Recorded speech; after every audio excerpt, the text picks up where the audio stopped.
127వ కీర్తన కూడా రాయబడింది, యెహోవా ఇల్లు కట్టించని యెడల దాని కట్టువారి ప్రయాస వ్యర్థము అన్నాడు. కాబట్టి దేవుని జ్ఞానము, దేవుని శక్తి అయిన ప్రభువైన యేసుక్రీస్తు వారు మనకు జ్ఞానమై ఉన్నప్పుడు జ్ఞానం వల్ల మనం ఇంటిని కట్టుకుంటాం. ఏ ఇల్లు అనంటే మనమే ఆయన యొక్క ఇల్లు. లోకములు కట్టుకునే ఇల్లు కాదు సుమా. నీ జీవితము, నీ కుటుంబము, నీ బ్రతుకు అనేటువంటి ఇంటిని నువ్వు కట్టుకోగలుగుతావు.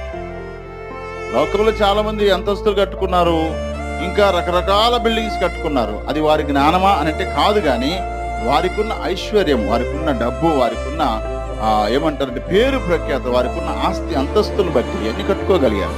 కానీ ఏమి లేకపోయినా సరే మనము జ్ఞానం కలిగి ఇల్లు కట్టుకున్నాం. ఏ ఇల్లు? ఆధ్యాత్మికమైనటువంటి ఈ ఇంటిని మనం కట్టుకోగలిగాం. కారణం ఏంటంటే దేవుని జ్ఞానము, దేవుని శక్తి అయిన ప్రభువైన యేసయ్య ద్వారానే.